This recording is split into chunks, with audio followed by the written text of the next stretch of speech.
প্রথম কথা হলো আপনাকে মনে রাখতে হবে আমরা যারা ঈমান এনেছি আল্লাহর উপরে, মহান আল্লাহ তাআলা শরীয়তের এমন একটা হুকুমও আমাদের জন্য বাধ্যতামূলক করেন নাই যার মধ্যে মানব সমাজের কল্যাণ নিহিত নেই।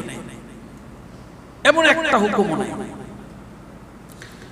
যাকাতুল ফিতর বা সাদাকায়ে ফিতর আন্নাহা তুহরা লিস-সাইমি মিনাল লাগwi ওয়ার রাফাস।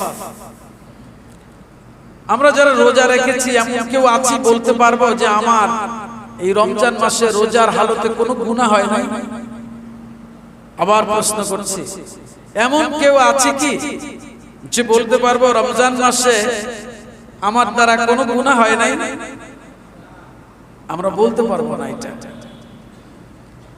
রোজা রেখেছি ঠিক, কিন্তু এরপরও গুনাহ হয়ে যাচ্ছে, চলতে ফিরতে বসতে উঠতে গুনাহ হচ্ছে, কম এবং অথবা বেশি গুনাহ হচ্ছে, ইচ্ছায় অনিচ্ছায়।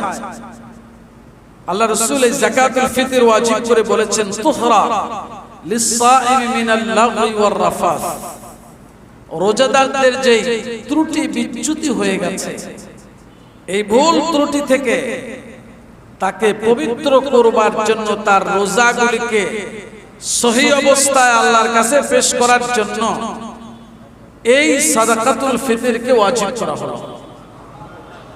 অর্থাৎ যাকাতুল ফিতর, ফিতরা আমাদেরকে পবিত্র করে দিবে।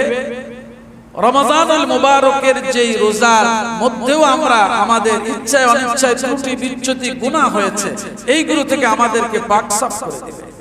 এটা হলো এক নাম্বার। কেন এটা ফরজ করা হলো? দুই, আন্নাহা তু'মালিল মাসাকিন লিয়াস্তাগনু বিহা আনিস সুআল ইয়াউমাল ঈদ ওয়া ইয়াশতারিকু মা'আল আগনিয়াই ফি ফারহাতিল ঈদ। দ্বিতীয় কারণ হচ্ছে এটা অভাবী যারা আমাদের সমাজের, তাদের জন্য ঈদের দিনে একটু খাবারের আয়োজন করা, যাতে এই মানুষগুলি ঈদের দিনে হাত পাততে না হয়, বরং যারা সচ্ছল তাদের সাথে ঈদের আনন্দ ভাগাভাগি করতে পারে। এজন্য আল্লাহ তাআলা রাসূল এটা ফরজ করে দিয়েছেন। প্রিয় ভাই সব, তৃতীয় হচ্ছে, একটু আগে আমি শুরুতে বললাম যে গত রমজান থেকে এই রমজান পর্যন্ত জীবিত আছি। একদল পণ্ডিতরা বলেছেন আন্নাহা যাকাতুন লিল বাদান হাইথু আবকাহু আল্লাহু আমান মিনাল আওয়াম ওয়া আনামা আলাইহি বিল বাকা ওয়া লিআজলি যালিক ওয়াজাবাত লিস-সাগীর আল্লাযী লা সাওমা আলাইহি। আমি যে একটা বছর জীবিত রইলাম, গত রমজান থেকে এই রমজান পর্যন্ত, আমার চারপাশের অসংখ্য মানুষ তো দুনিয়া থেকে বিদায় নিয়েছে, কিন্তু আমি তো আজও জীবিত।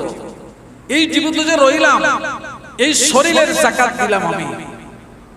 তাদের যুক্তি হলো, যদি তা না হবে তাহলে পরে ওয়াজাবাত লিস-সাগীরি আল্লাযী লা সাওমা আলাইহি, আমার ওই দুধের বাচ্চাটার জন্য কেন যাকাতুল ফিতর ওয়াজিব হলো যার উপরে রোজা ফরজ হয় নাই?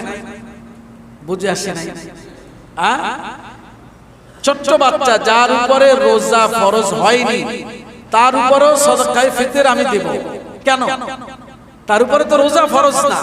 তার মানে আল্লাহ তাআলা যে জীবিত রেখেছেন, এর জন্য দেহের পক্ষ থেকে এক ধরনের যাকাত। কথা বুঝে আসছে ভাইয়েরা? প্রিয় ভাই সব,